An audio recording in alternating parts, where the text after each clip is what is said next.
Welcome back students आज का जो मेरा सेशन है वो मॉनेटरी पॉलिसी को लेकर है। मॉनेटरी पॉलिसी में आज जो मैं बात करने जा रहा हूँ वो modern type of flat money के बारे में बात करने जा रहा हूँ। Basically modern type of flat money, असल में फ्लैट मनी की जो हमने कहा था कि क्या होता है फ्लैट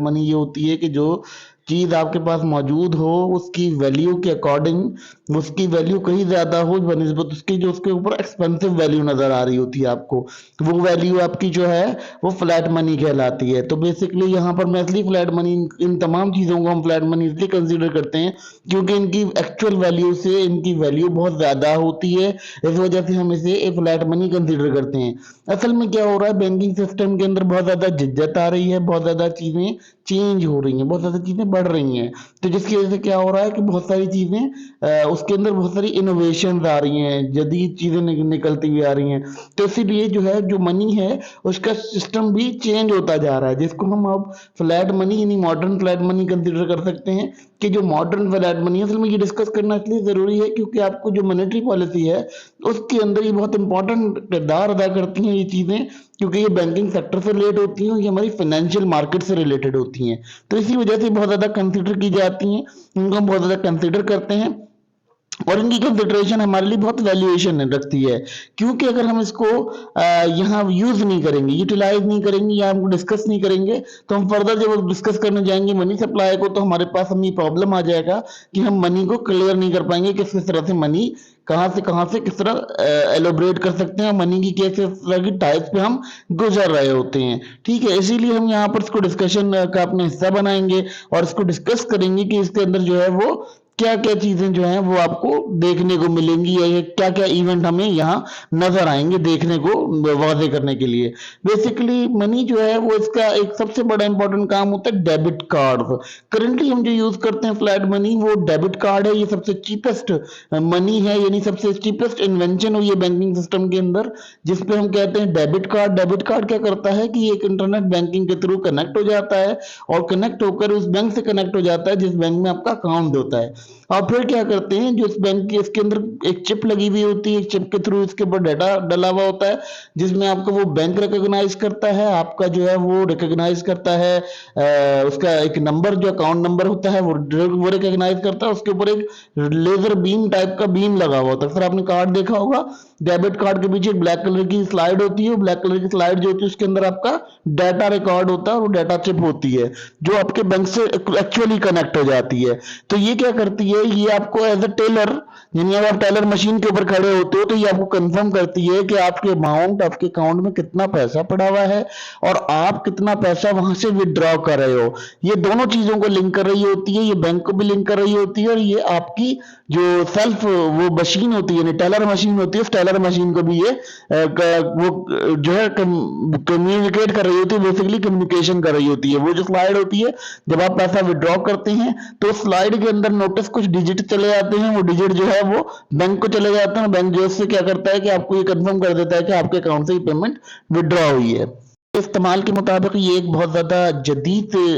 इनोवेशन हुई है बैंकिंग सिस्टम के अंदर। इससे आप क्या कर सकते हैं, आप 24 आवर के लिए किसी भी बैंक अकाउंट से ट्रांजैक्शन मेड कर सकते हैं, आप कोई भी पेमेंट कर सकते हैं इजी वे में। आपको जो है इसमें बहुत सारा कैश कलेक्ट करके नहीं चलना होता, ये बहुत सिक्योर्ड होता है। बेसिकली जहाँ इसके फायदे हैं वहाँ इसके कुछ नुकसान भी हैं। जब लोग ओवर विड्रॉ करते हैं तो टेलर मशीन के पास कैपेसिटी होती है, कैपेसिटी बंद हो जाती है, कैपेसिटी खत्म हो जाती है, जिसकी वजह से क्या होता है हमें ये देखने को मिलता है कि हमारे पास कैश आउट की पोजीशन और दूसरे तरह के तमाम मसाइल जो हैं वो इसी वजह से होते हैं कि जब हम बहुत ज्यादा डीप उसके ऊपर यूज करना शुरू कर देते हैं, बहुत ज्यादा लोड कर देते हैं उसके ऊपर। जी, तो अब हम बात कर लेते हैं स्टोर्ड वैल्यू कार्ड की। स्टोर्ड वैल्यू कार्ड क्या होता है? बेसिकली स्टोर्ड वैल्यू कार्ड ये होता है, ये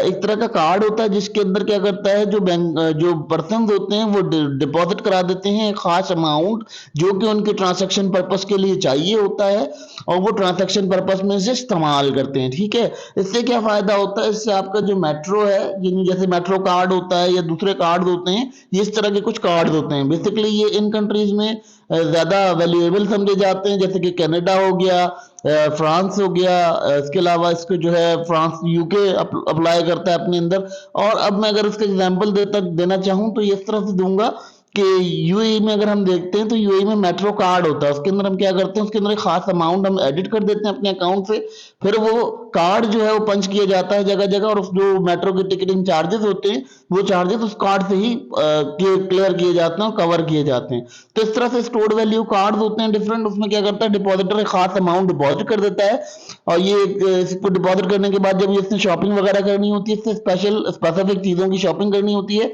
तो ये जो है उससे कर सकता है। बेसिकली डिपॉजिटर जो है वो इस तरह के कार्ड्स को इसलिए यूज करता है क्योंकि वो ऑनलाइन पेमेंट्स, इंटरनेट पेमेंट्स के लिए इसको इस्तेमाल करता है, और ये इसके लिए एक बहुत इंपॉर्टेंट कार्ड बन जाता है एक तरह से। इसके लिए एक इजी वे होता है इसको कवर अप करने के लिए, इसको खत्म करने के लिए, इसको कैरी करने के लिए। मॉडर्नाइज्ड बैंकिंग सिस्टम है, यानी मॉडर्नाइज्ड बैंकिंग सिस्टम है, हम इसे कंक्लूड करते हैं। इसके अलावा इसका जो पर्पस होता है कार्ड का वो ये होता है कि ये बेसिकली ट्रांसैक्ट करता है स्मॉल अमाउंट, छोटा अमाउंट जो कि कैश की सूरत में आप किसी को दे रहे होते हो, जैसे आपने किसी की पेमेंट करनी है, किसी टैक्सी ड्राइवर की पेमेंट करनी है, किसी और चीज की पेमेंट करनी है, तो आपने एक स्मॉल वैल्यूड कार्ड डाल दिया, जितनी आपके पास वैल्यू थी उतना ही आपने उसको इस्तेमाल कर लिया। अब बात करते हैं जी डिगी कैश के ऊपर। डिगी कैश क्या होता है? डिगी कैश बेसिकली एक कंपनी थी जो कि डच नाम की कंपनी थी, उसने एक कैश सिस्टम निकाला था, डिगी कैश सिस्टम। डिगी कैश सिस्टम ये था कि जिसके अंदर हम जो है वो ऑनलाइन पेमेंट्स करते थे, यानी इसके अंदर क्या था कि ऑनलाइन पेमेंट पहले नहीं होती थी, यानी आपने कोई ऑनलाइन परचेजिंग करनी है, सेलिंग करनी है,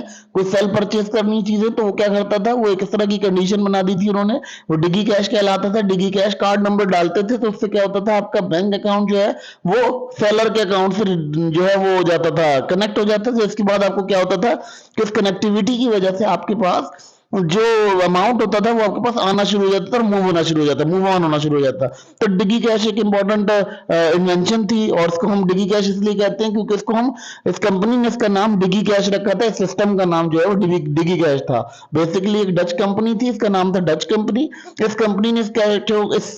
प्रोसेस को इंट्रोड्यूस कराया था, इस वजह से हम इसे डिगी कैश कहते हैं। ये वो मनी होती है जिससे हम ऑनलाइन पेमेंट्स कर सकते हैं। ये जैसे कि लेट सपोज अगर हम बात कर ले, अगर करंट वे में इसका एग्जांपल लें तो हम बिटकॉइन के ऊपर भी बात करते हैं, तो बिटकॉइन भी कुछ इसी तरह की कंडीशन है कि वो डिगी कैश में आती है, यानी वो एक तरह से वो आपके पास हार्ड कैश नहीं होता, वो जो है वो आपके पास सॉफ्ट कैश होता है और डिजिटल कैश होता है, जिसकी वजह से आपको क्या होता है, इसमें आपको मनी मेकिंग के ऊपर जो है एक्सपेंसेस नहीं करने पड़ते, नोट प्रिंटिंग के ऊपर खर्चा नहीं करना पड़ता, बहुत सारी चीजों से आपको यहाँ सिक्योर और सेव कर लेता है, क्योंकि यहाँ आपको जो है मेंटेन नहीं करना पड़ता, यहाँ आपको वो प्रॉब्लम्स नहीं फेस करने पड़ते जो वो प्रॉब्लम्स हम नॉर्मली फेस कर रहे होते हैं इन दी कंट्री। यानी आप क्या करते हो, जब आप नोट छपते हैं तो वो नोट बहुत ज्यादा पैसा लगता है, उनके ऊपर खर्चा होता है। तो यहाँ पर क्या होता है, जब इस तरह की डिगी कैश नहीं ऑनलाइन पेमेंट्स होती हैं तो ये होता है, इसके बड़े एडवांटेजेस होते हैं। इसके एक बड़े एडवांटेज ये होती है कि आपको बाहर को पहले ही पेमेंट देनी पड़ती है सेलर से जब तक डिलीवरी नहीं हुई होती है, लेकिन उसमें क्या होता है, उसमें सेलर के पास ऑलरेडी अमाउंट आ जाता है और उसके पास जो है वो मजीद प्रोडक्शन के लिए जो टाइम मिल जाता है, ये बहुत ज्यादा कैपेसिटी से होता है। अगर हम उसके बाद बात कर लेते हैं जी इलेक्ट्रॉनिक चेक्स क्या था कि बीच में हम लोग देखते थे कि हमारी जो बैंकिंग सिस्टम था उसके अंदर बिलिंग की पेमेंट की कोई ऑप्शन ऐसी नहीं थी। तो उस वक्त क्या होता था, उस वक्त हम ये करते थे कि हम एक इलेक्ट्रॉनिक कैश, यानी हम क्या करते थे, हम ऑनलाइन एप्लीकेशन की मदद से जो अपने बिजली के बिल या टेलीफोन के बिल्स जमा कराते हैं, हम उसे इलेक्ट्रॉनिक चेक्स भी कंसिडर कर सकते हैं। यानी क्या होता है कि जो हमारी मोबाइल ऐप होती है या एप्लीकेशन होती है, वो एप्लीकेशन कनेक्ट हो जाती है, वो एप्लीकेशन कनेक्ट होने के बाद क्या करती है कि वो उस कनेक्टिविटी की वजह से क्या करती है कि आपके पास उसको कनेक्टिविटी देती है। कनेक्टिविटी देने के बाद वो क्या करती है कि वो उस बायर के अकाउंट से कनेक्ट हो जाती है और सेलर के अकाउंट से, दोनों के दरमियान में एक तरह से ट्रांजैक्शन ऑफ अमाउंट करती है। ये इंतहाई चीपेस्ट तरीका है इसको पैसे को करने का, यानी पैसा प्रोड्यूस करने से बहुत महंगा पैसा बनता है। तो इस प्रोडक्शन के अंदर अगर हम बात कर लेते हैं तो इनसे क्या होता है, हमें फायदा ये होता है कि हमारे पास जो पैसे की प्रिंटिंग है वो हम पैसे की प्रिंटिंग नहीं करते, बल्कि हम उसको जो है वो पैसा प्रिंट नहीं होता और वो रेगुलर ट्रांसफर हो जाता है। दूसरी चीज से पता है क्या होता है, इससे दूसरा फायदा ये होता है कि आपका जो पैसा होता है वो होर्डिंग नहीं हो सकता, यानी जो अमाउंट है वो आपका कैश में पे होगा, और जब कैश में पे होगा तो ऑन दी स्पॉट पे होगा, उसके लिए कोई नजरसानी होगी, कोई हुकूमत के इदारे कोई चीजें उसको नजर में रखेंगी, तो जिसकी वजह से क्या होता है कि एक बेहतरीन कन्वीनियंट वे होता है। जैसे हम आजकल एप्लीकेशन से पेमेंट करते हैं, ये पेमेंट्स जो हैं वो चेक पेमेंट कहलाती हैं, इलेक्ट्रॉनिक चेक पेमेंट्स। इनको हम इस तरह से भी कह सकते हैं कि ये डिजिटल पेमेंट्स होती हैं। डिजिटल पेमेंट्स जितनी भी हम डन करते हैं आजकल की बैंकिंग के अंदर, वो इलेक्ट्रॉनिक चेक्स कहलाती हैं। बेसिकली जो थ्योरेटिकल अगर हम इसको स्टडी करते हैं तो थ्योरेटिकल इसकी जो पुरानी स्टडीज थी उसकी वजह से हम इसको इलेक्ट्रॉनिक चेक्स कहते हैं, वरना ये डिजिटल आजकल की डिजिटल कैश के सूरत में आना चाहिए, इसको डिस्कस करना चाहिए। अगर हम बात कर लेते हैं यहाँ पर अब उस पूरे डिस्कशन को, बेसिकली क्या है कि बैंकिंग सिस्टम तेजी से इनोवेट कर रहा है, बहुत तेजी से बढ़ रहा है, जिसकी वजह से हमें क्या प्रॉब्लम आ रहा है, हमें ये प्रॉब्लम आ रहा है कि हमारा जो बैंकिंग सिस्टम है वो बहुत ज्यादा स्ट्रांग हो गया, उसको कूप अप चाहिए। अब वो जो कूप अप चाहिए उसकी वजह से क्या होता है, हमारे पास सिस्टमेटिकली ये प्रॉब्लम आ जाती है कि हम इसको डिस्कस नहीं कर पाएंगे यहाँ पर इस छोटे से स्लाइड में, क्योंकि